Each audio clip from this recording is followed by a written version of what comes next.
Your Highness, very nice to meet you. Thank you very much indeed for seeing us. Welcome to Dubai. This is my grandfather's house where my father and mother and us lived here. No electricity at that time when I was born, only these lights, you see? Oh, the lanterns. Lamp things. And no water. And this is also my grandfather. And that's my grandfather. Zimbabwe, Yes. lovely country. Did you have people just knocking on the door and saying, I've got a problem with my house, Yeah. Can you help me? Yes, but they don't knock on the door. The ruler will be sitting here. So what, the ruler would just sit outside waiting? Yes, by that one, and his people will be here. So anybody coming to see the ruler will sit next to him and say. And say that I need to have this done or I need to have that done? Yeah. And John, I remember as a child trying to climb this, I couldn't. So yeah, and this is my playground. And so you're going to drive me out into the desert now? Yeah, and I am not very good driver. No, very good driver, don't worry.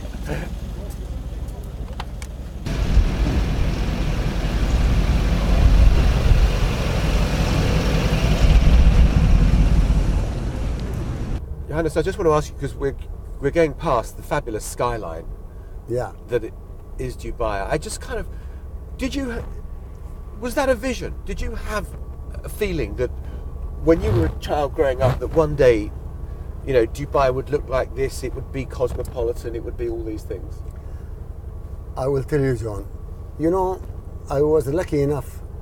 I traveled with my father to Europe, England, and always my dream saying, roads, they have roads and they have buildings and, flags.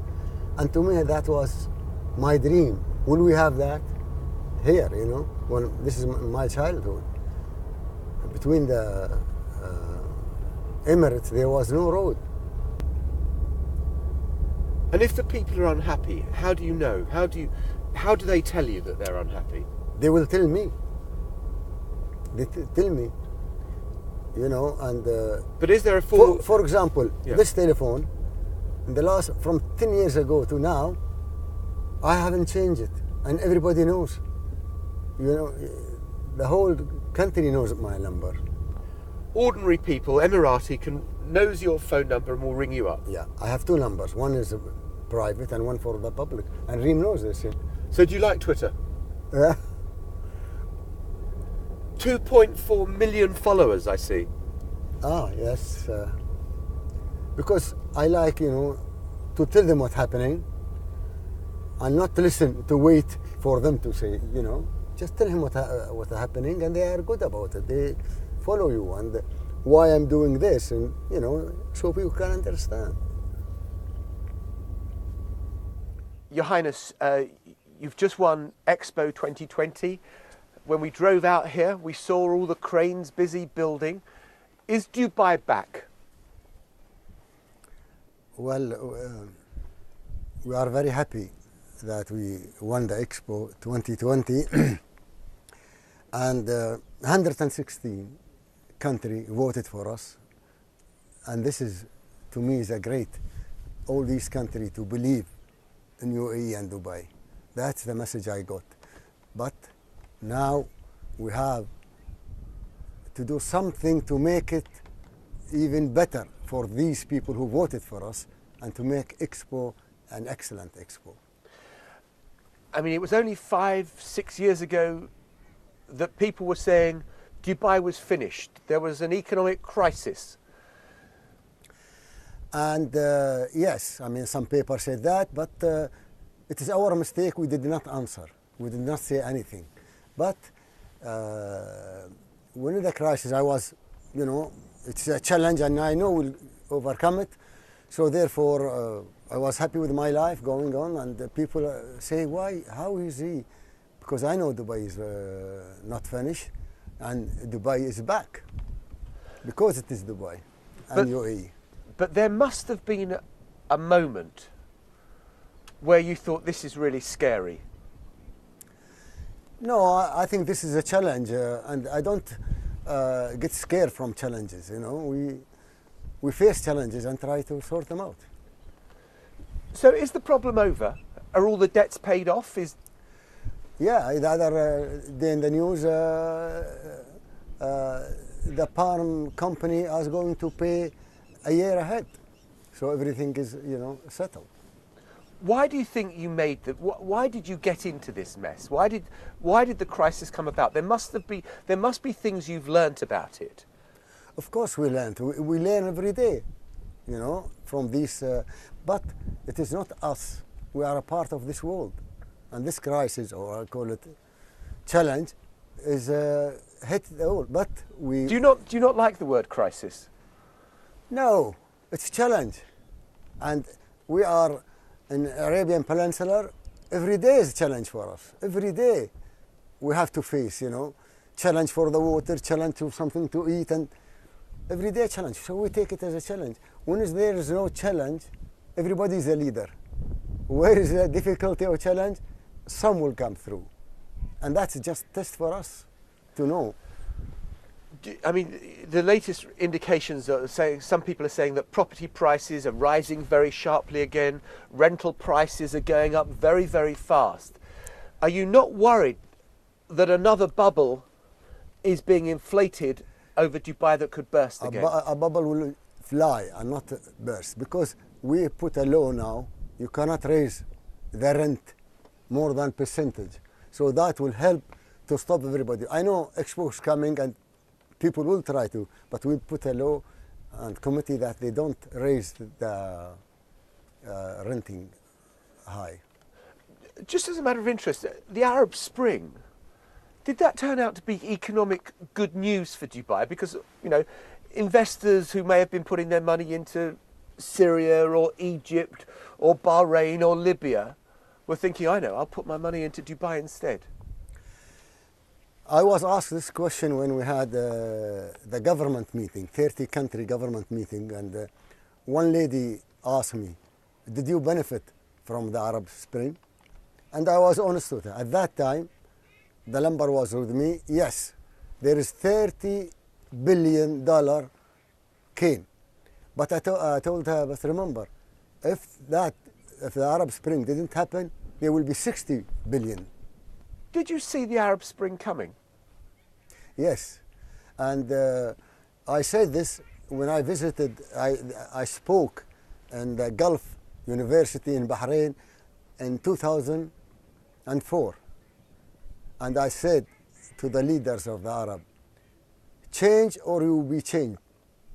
I said that your people will look away from you or try to do that.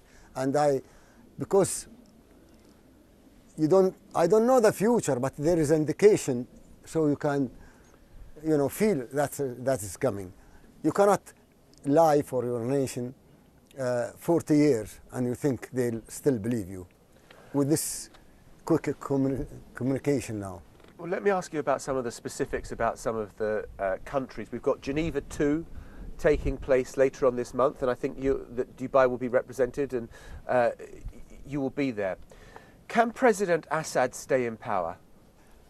Well, somebody asked me about Syria and this, and I said, Assad will take a long time. But, if you kill your people, you cannot stay. I hope there will be a solution peacefully that a new elected government will come. So, because he has killed his people, he will go eventually? Eventually he will go, yes. And do you believe that you ought to be offering any support, whether financial or military, or are you, to the Free Syrian Army? We are supporting the people of Syria who are in Jordan or Turkey or other. We are helping those. But the Free Army, you don't know, because there is some extremist, and you don't know how many group of people now in Syria. And as you hear that some groups are fighting each other. So you don't want to do what Qatar has done or Saudi Arabia has done? And no, our foreign policy is different than, We try to help and not to interfere. It seems to me that the UAE, for all its wealth and its power, it takes very light steps on foreign policy. It doesn't want to show its muscle and its weight in the way that we've discussed that Qatar does? No, I mean, maybe Qatar have a reason or a vision, but here UAE, we don't, we like, the Emiratis, and the Emiratis is kind. We don't want to interfere with the other people. Their nation should say what they want, and we should always help and not interfere with other countries. Here in the UAE, you have cracked down quite hard on political Islam. A number of people... Brotherhood. On the Muslim Brotherhood. Right. Is Egypt now better off with General al-Sisi in charge than it was with Mohammed Morsi? Much better, and I'll tell you why. I was asked by the CNN that won't you worried about the Islamic Brotherhood getting in Egypt and holding the government and everything? I said no. I am not worried about that. They will last only 1 year, and then, the people and the army will sort that out. So therefore, it's better for Egypt. This. What did they do when they came with Dr. Mercy? I mean, see what happened, and see what happened now. I mean... But isn't that democracy? The people spoke. The people elected Mohammed Morsi. Why the people then got rid of him? They went to the streets and squares and said, come on, the army, sort it out. A lot of people went there, and so. And we will see in the next election. Do you think General al-Sisi will stand? He'll be the next president? I hope he stay in the army and leave somebody elected for presidency, because I think he's important for him to be the head of the army. He's a strong man and a very good man for Egypt. So better as head of army than head of state? That's what I think. Very interesting. Can I just ask you about, we heard about the death this weekend of Ariel Sharon, the former Israeli Prime Minister. John Kerry is making very strenuous efforts to bring peace between the Israelis and the Palestinians. Well, how do you see the prospects? Well, between Israel and the Palestinians, one day they came very close to sign, but they didn't sign the peace process. If they had that and they signed the peace process, of course there will be a bomb here and rocket there, but everybody, the whole world will be against who doing this. And I promise you, Israel will benefit more than us, because we want to deal with Israel and this after the peace process. What we are asking is a country for the Palestinians. And we are, accepting Israel. But for the Palestinians, we cannot just say nothing, no country, no place to stay. So therefore, if we have signed the peace process, there will be some problem, difficulties, but on time, Israel will benefit more. You said you'd like to be trading with Israel? After the peace process, we'll do everything with Israel, They will trade with them, and we welcome them and everything. But sign the peace process. How close do you think they are? Every time I think they are close, they go away. I think, you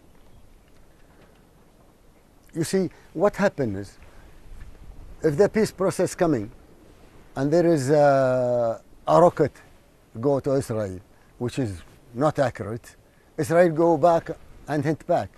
So action and reaction, always happen that way. But if we just be strong and sign the peace process, I think it will be better for everybody. Okay. And I just want to ask you about Iran. Progress has been made in these talks about giving access to Iran's nuclear facilities. Do you believe the time is now ripe to lift sanctions against Iran? I think so, and give Iran a space.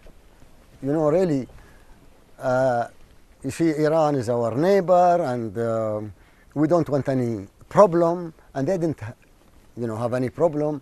But if the peace, and they agree with the American, and the American agree and lift the sanction, everybody will benefit. We suffered from the sanction on Iran. And yet they're your biggest trading partner, I think. Yes, but you know, when we suffered here, we try to open other doors for trading with other countries. Sure. So, to praise them. but just to be clear, Iran has done enough in your mind that the sanctions should be lifted. I think so. If they allow the people to go and look at their nuclear weapon, and they are not making any nuclear, because if they did, you know, nuclear will be dangerous for me also. But if they are not, it should be lifted slowly and firmly. So you believe them when they say that their nuclear ambitions are purely for civilian nuclear power? I heard it from them. I heard it always, and I think sometimes they're saying the truth. I don't think they want. Ahmed Najat, I saw him, and I asked him, "Are you building a nuclear weapon?" And he said, "Okay, Sheikh Mohammed, what will I do? And if I have a means of transporting this weapon to Israel, how many Palestinians I will kill? And the European and the American will finish my cities in Iran." So you think, he said, "I'm not crazy to go for that. The weapon is of the past." I just want to talk a bit about Dubai and the criticisms that have been made of Dubai about your country's human rights record. I mean, we've just had a case of an American who's just been released from prison who made a spoof video about youth culture, and he was put in prison for several months. Why?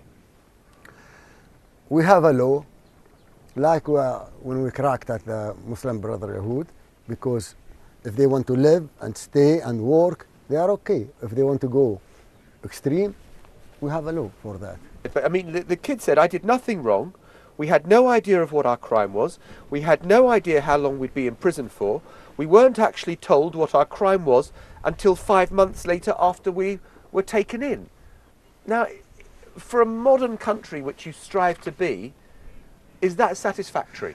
No, we try to change it. You know, we are not perfect, and we try to change any mistake, any things. We go in and try to change it. We are not perfect, but we're doing our best. Do you accept that you got it wrong in that particular case? Maybe the judge. I cannot talk about the judge, what he saw in that case. Okay, well, what about the woman, the Norwegian woman, who she was raped? She goes to the police and says, "I was raped," and she was put in prison herself for having illicit sex outside marriage. I think she was a victim, and unfortunate, you know, and we tried for that not to happen again. Because she was pardoned by you in the end. So maybe the laws need changing in this country. I mean, Human Rights Watch, who we've interviewed, said Dubai has the most modern skyline of anywhere in the world, but its legal system is from the Dark Ages. Not really. The legal system we're changing it, everything to suit Dubai and to suit the United Arab Emirates. So therefore, there is a changing coming. Maybe if there is law which is old, or you know, we can't go and change it. So you've got to carry on changing your laws if you're going to carry on attracting the best people to come and work and live here. Yes, yes. And the other criticism that is made, while I'm dealing with criticisms of your country, is that migrant labour that often come here are very badly treated.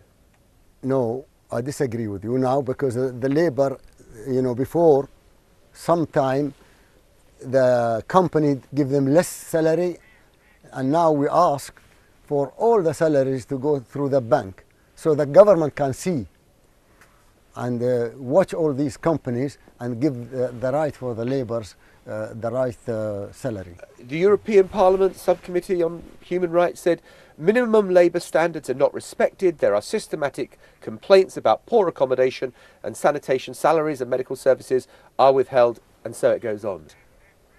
And you will see also very beautiful accommodation for labourers. We have now, and we built, and we told the companies to build high standard accommodation for labours. Your Highness, I want to talk about one other subject, which is, I know, a subject of great passion to you, which is your love of horses. How shocked were you when you heard the news that some of your racehorses being kept at the Godolphin stables in England had been doped? I was shocked, really, and I have many trainers, and if one of them do the wrong things, you know, they gave him 8 years, and and I gave him lifetime, finish. Are you in touch with him at all now? He comes and see some other friends, but it is not, he will never come near horses. And we put now investigator, Lord Stephen, to really go through everything and meet everybody. And I think he's getting independent and he's getting a good job. He hasn't finished yet, but I hope good luck for him. Knowing how closely you watch everything in terms of the way your economy is developing, the legal system, all the rest of it, some people will say it's extraordinary that one of your trainers would dope the horses without you knowing. Because he thought, he doped them not for racing, but you know, treatment for long term, and they will not come to see the races. Now Lord Stephen will find out the whole story and we'll all know what happened. Do you think that it damaged your reputation in the racing world? No, of course, if they think I know, but I am clear and I still love horses and racing. And you still love going to the race meetings? I don't care. I go there, of course. But the truth will come out.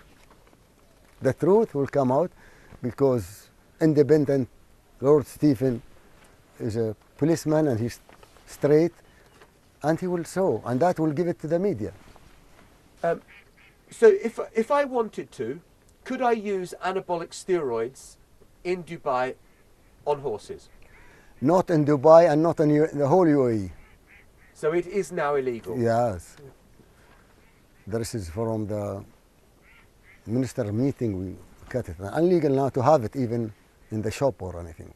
Okay, I just want to ask you a final question. If you were to invite me back here in 20 years' time and, you know, we're still here, living, still living, how will Dubai be different then? What is your vision for the future? We can see Dubai today. Okay, I will answer that, but before I answer that, I want to say something. You know, I'm not doing this for the BBC World.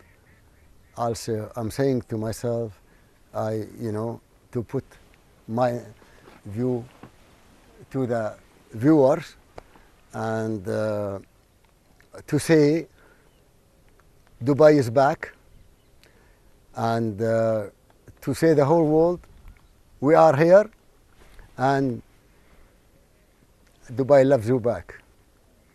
But if you say now, 20 years from now, if we still living, I cannot see what we are driving. My vision is to Dubai to be #1 and happiest nation, all that way. You know, we want to be #1. Your Highness, thank you very much indeed. Pleasure, pleasure.